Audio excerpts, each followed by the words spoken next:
Reading through the Bible in 1 year, January 21st, Genesis 25, Nehemiah 9, 1 through 16, Matthew 17, 14 through 18, 4, Acts 16, 11 through 40.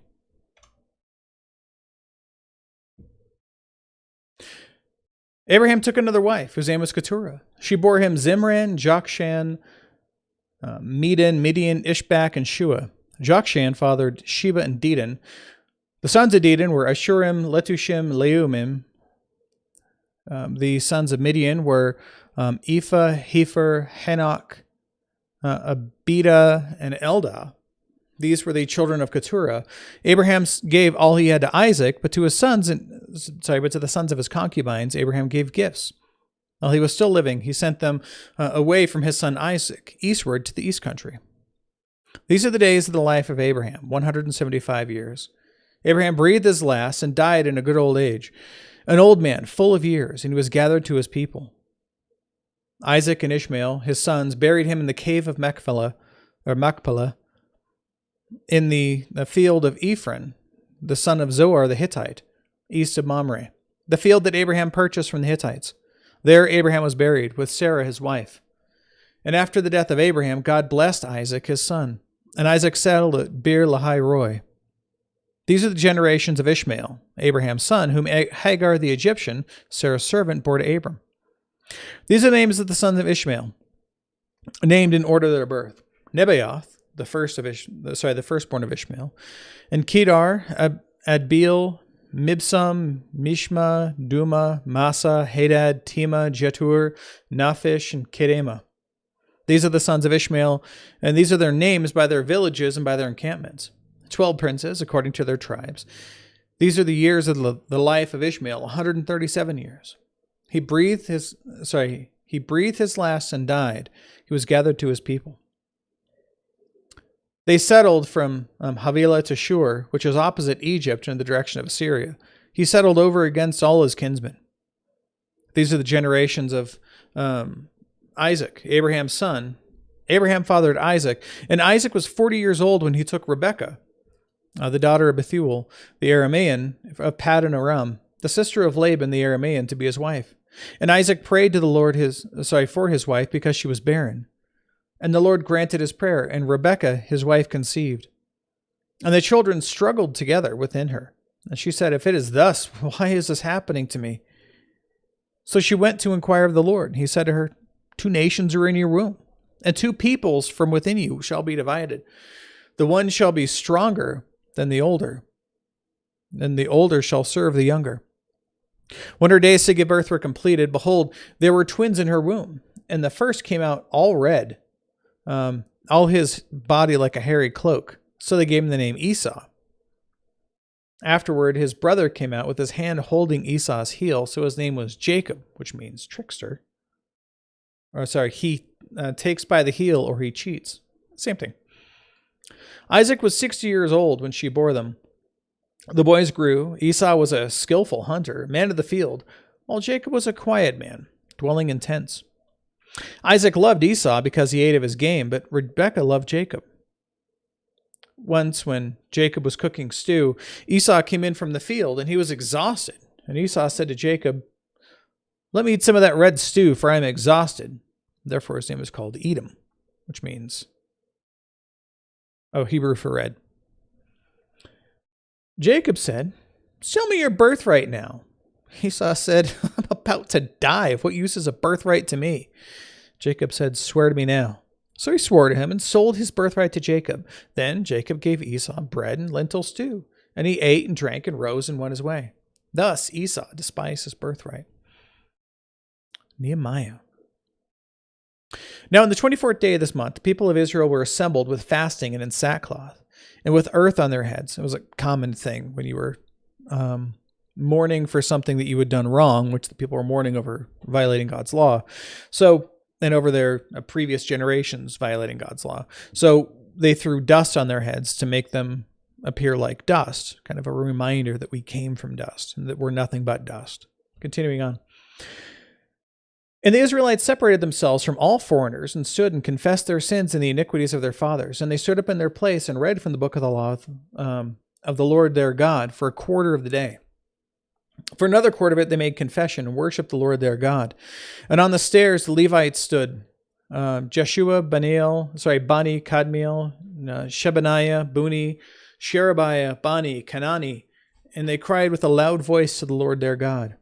Then the Levites, Jeshua, Kadmiel, Bani, Hashabaniah, Sherebiah, Hodiah, Shebaniah, and Pethahiah said, "Stand up and bless the Lord your God from everlasting to everlasting. Blessed be your glorious name, which is exalted above all blessing and praise. You are the Lord, you alone.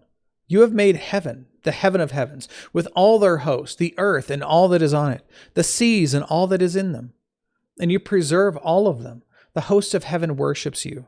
You are the Lord, the God who chose Abram and brought him out of Ur the Chaldeans and gave him the name Abraham. He found his heart faithful before you and made with him the covenant to give his offspring the land of the Canaanite, the Hittite, the Amorite, the Perizzite, the Jebusite, and the Girgashite.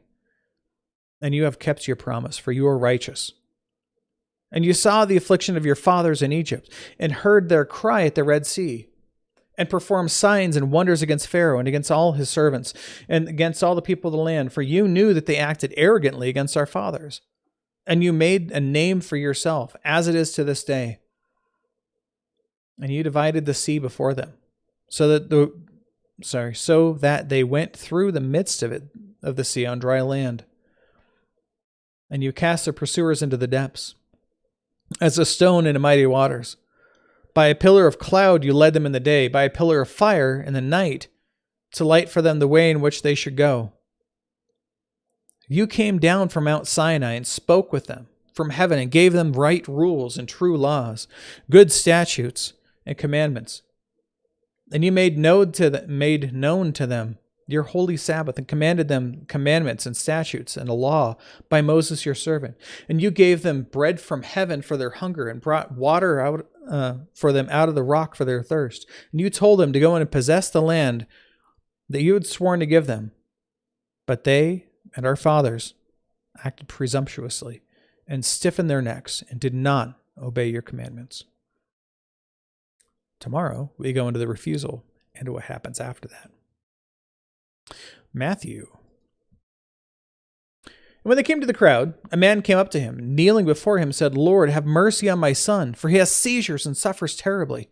For often he falls into the fire and often into the water. And I brought him to your disciples, and they could not heal him."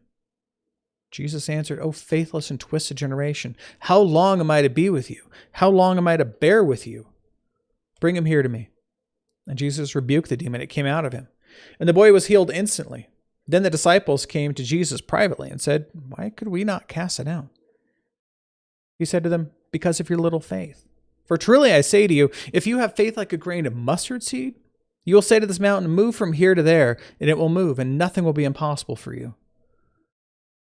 As they were gathering in Galilee, Jesus said to them, "The Son of Man is about to be delivered into the hands of men, and they will kill him, and he will be raised on the third day." They were greatly distressed. When they came to Capernaum, the collectors of the 2 drachma tax went up to Peter and said, "Does your teacher not pay the tax?" He goes, "Yes." When he came out of the house, Jesus spoke to him first, saying, "What do you think, Simon? From whom do the kings of the earth take toll or tax? From their sons or from others?" And when he said, "From others," Jesus said to him, "Then the sons are free. However, not to give offense to them, go to the sea and cast a hook and take the first fish that comes up. When you open its mouth, you will find a shekel. Take that and give it to them for me and for yourself."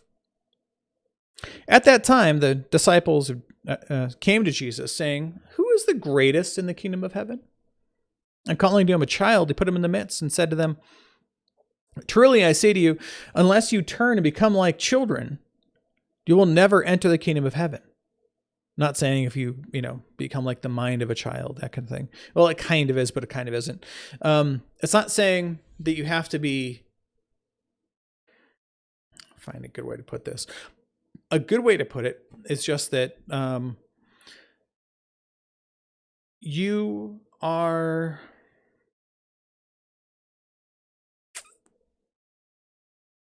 You have to trust like a child.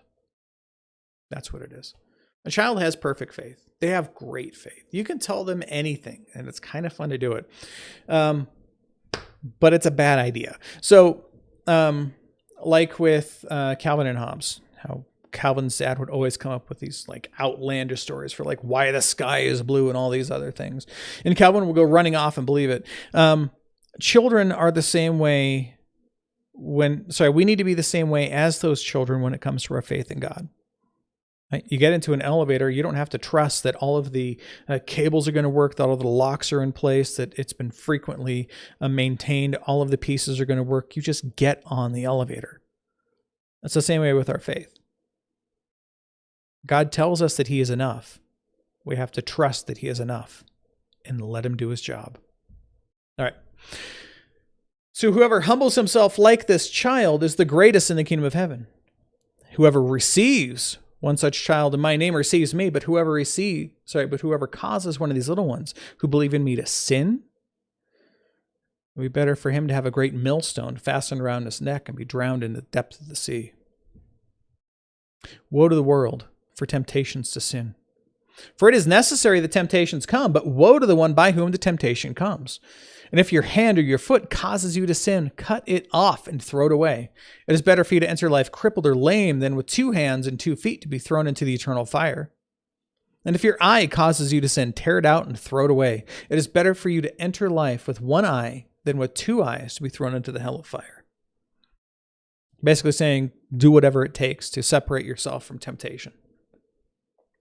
See that you do not despise one of these little ones. For I tell you that in heaven their angels always see the face of my Father who is in heaven. What do you think? If a man has 100 sheep and one of them has gone astray, does he not leave the 99 on the mountains and go search for the one that went astray? And if he finds it, truly I say to you, he rejoices over it more than the 99 that never went astray. So it is with the will of my Father who is in heaven that one of these little ones should perish. Whoa, that came out wrong. So it is not the will of my Father who is in heaven that one of these little ones should perish. Now we're in Acts. Okay. So, setting sail from Troas, we made a direct voyage from to Samothrace, and the following day to Neapolis, and from there to Philippi, which is a leading city in the district of Macedonia, and a Roman colony. We remained in the city some days, and on the Sabbath day we went outside the gate to the riverside, where we supposed there was a place of prayer. And we sat down and spoke to the women who had come together. One who heard us was a woman named Lydia from the city of Thyatira, a seller of purple goods. Those are usually reserved for royals. It's a very expensive type of fabric. So she's basically saying she's a person who has money and someone who has a means of maintaining that. She has a business, that kind of thing. And she's a worshiper of God. The Lord opened her heart to pay attention to what was said by Paul. Hear that again. The Lord opened her heart to pay attention to what was said by Paul. So God is the one who controls those things. And after she was baptized, and her household as well, she urged us, saying, if you have judged me to be faithful to the Lord, come to my house and stay. And she prevailed upon us. She wouldn't let them stay anywhere else. And as we were going to the place of prayer, we were met by a slave girl who had a spirit of divination and brought her owners much gain by fortune telling. She followed Paul and us, crying out, these men are servants of the Most High God, who proclaim to you the way of salvation. She kept doing this many days. Paul, become greatly annoyed, turned and said to the spirit, I command you in the name of Jesus Christ to come out of her. And it came out that very hour.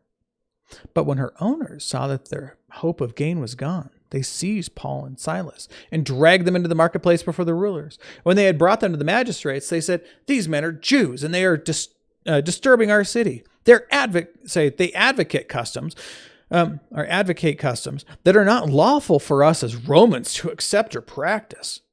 The crowds joined in attacking them, and the magistrates tore the garments off of them and gave orders to beat them with rods. And when they had inflicted many blows upon them, they threw them in prison, ordering the jailer to keep them safely. Having received this order, he put them in the inner prison and fastened their feet in stocks. About midnight, Paul and Silas were praying and singing hymns to God, and the prisoners were listening to them.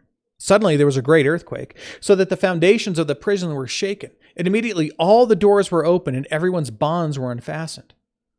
When the jailer woke and saw that the prison doors were open, he drew his sword and was about to kill himself, supposing that the prisoners had escaped. But Paul cried with a loud voice, "Do not harm yourself, for we are all here." And the jailer called for lights and rushed in, and trembling with fear, he fell down before Paul and Silas. Then he brought them out and said, "Sirs, what must I do to be saved?" I wish someone would ask me that. It doesn't ever happen. And they said, "Believe in the Lord Jesus and you will be saved, you and your household." Now, again, household doesn't imply infants. It implies the people who live in your household. If he has any servants who live with him, that kind of thing. Adults, people who can make rational decisions. And they spoke the word of the Lord to him and all who were in his house. And he took them the same hour of the night and washed their wounds, and he was baptized at once, he and all his family. Then he brought them up into his house and set food before them. And he rejoiced along with his entire household that he had believed in God. But when it was day, the magistrates sent police, saying, "Let those men go." And the jailer reported these words to Paul, saying, "The magistrates have said to let you go. Therefore come now and go in peace." But Paul said to them, "They have beaten us publicly. Uncondemned men who are Roman citizens, dun, dun, dun, and have thrown us into prison. Do they now throw us out secretly? No. Let them come themselves and take us out." So, as a Roman citizen, and there are different types of Roman citizens, but as a Roman citizen, there are certain rights that you obtain by being a Roman citizen. One of those is you cannot be imprisoned falsely without having charges brought against you. You cannot be beaten. None of those things. You are a higher class of person if you are a Roman citizen. And it's actually, there were people who were allowed to purchase a Roman citizenship, right? But it wasn't the same as if you were born into that. Paul and Silas were both born into the Roman citizenship. Big deal.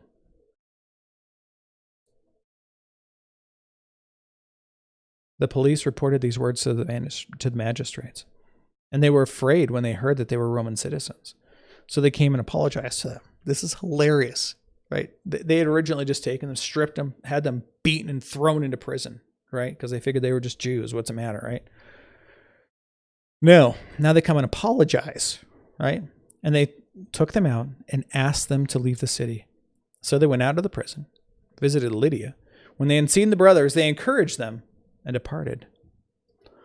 Behold, the word of the Lord.